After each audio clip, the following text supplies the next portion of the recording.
Hello everyone, good afternoon. So for those of you who have not had the pleasure of meeting, my name is Dory DeWeese. I use she, her pronouns, and I'm an assistant teaching professor in the Department of Chemistry and Biochemistry. So excited to be here today. I also want to say thank you so much for SEALS for the incredible workshop y'all have put on so far. I've really enjoyed the sessions I've been able to make. And also so excited to just checking my laser pointer, be able to talk to y'all a little bit about the work and research I've been doing over the last year. So today we're going to be talking about the idea of decolonizing chemistry, and particularly thinking towards the idea of incorporating global perspectives in chemistry. There are many ways to think about decolonization, but this is kind of the lens we're thinking about it right now. So the typical presentation of a scientist, both in STEM and also in chemistry more specifically, is someone like Albert Einstein, right? Who's white, male, and is kind of this standalone genius.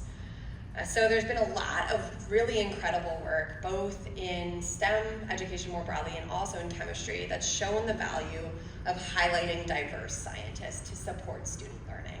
So an incredible collaborator of mine, Jocelyn Nardo, she's an assistant professor at Ohio State. She's an equitable chemical educator, and she's female, queer, Latina, and first generation. And so this is an example of doing a highlight or a scientist spotlight, where if you highlight diverse scholars regularly and also paired with your course content, it's been shown really time and time again to improve student learning by increasing their sense of belonging, affirming their science identity, and also improving retention, both in the discipline specifically and also STEM more broadly. So there's been some really incredible work here, and I definitely recommend checking it out if you haven't seen these papers. But what is also true is that though these highlights are incredible, they are very much focused on Western scientists. And so when we think of Western in this case, there are many different definitions of Western that you could conceptualize, but we consider this as scientists from the US or Europe, and particularly thinking about those kind of typical scientific powerhouses. So we consider global scientists to be those that are outside the US and Europe. And so our real intention here is to help students conceptualize chemistry as a global endeavor. And really we want to expand students' conception of who can chemistry be done by, and thinking of global scientists. And then also who can chemistry be done for? This idea that science can serve our global community and have global impact and challenges. So our intervention is two-pronged. So the first prong is this idea of just highlighting global scientists and global communities. And so what we think of in a global community is something like the Aztecs, where they were performing science and doing experimental methods, but there's not necessarily one scientist that we can point to. And our second prong here is to explore challenges and biases that scientific groups face in lower middle income countries in securing funds for their community challenges. So how does scientific funding look, which has been a really interesting conversation, especially right now in our current climate. So our research questions really revolved around, does including global perspective expand students' description of who science can be done by and done for? And then secondly, do these global perspectives increase students' sense of belonging and also science identity? So the course that this was done in is Chemistry 14AE. This is the General Chemistry for Life Sciences. So this is Gen Chem 1 for non-majors. And this is a really large enrollment class. My typical enrollment is about 320. And in this specific quarter, the demographics, just two specific ones that I find notable, is 80% women and 41% first gen in my course. So I worked with my incredible master's student, Manal Ati, who is now actually a PhD student in chemical education at the University of Virginia, so I'm extremely proud of her. But we collaborated together to think about how we were going to highlight global chemists. And so this is kind of our breakdown, where we did 6 highlights on either global chemists or global communities that were paired specifically with our chemistry context. So in the first week, we talked about the Aztecs. We talked about how they developed their own unique unit system, and this is obviously paired with discussions of units and why units are important. So I'm going to just give an example of how these highlights typically look by focusing on week 6 with Mario Molina and Lewis dot structures. So sorry, that was really loud. So we first start out with a scientific challenge. So the scientific challenge in this case is the ozone layer depletion. So essentially what happens is when chlorofluorocarbons are released into the atmosphere, they're ionized by high energy light to form radicals. And radicals are incredibly reactive, and they were shown to react with ozone to degrade the ozone layer.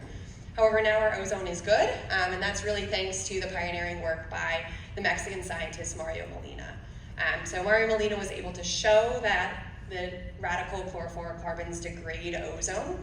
And so in class, we feature the chemist biography. So we talk about their history, we talk about their path to getting wherever they were. So he won a Nobel Prize for this work. And we also talk about the ways that they thought about giving back to their community with their science. So Mario Molina is from Mexico City, and so he was really invested and involved thinking about the environmental impacts of pollution. And so he really wanted to give back to his community with his science.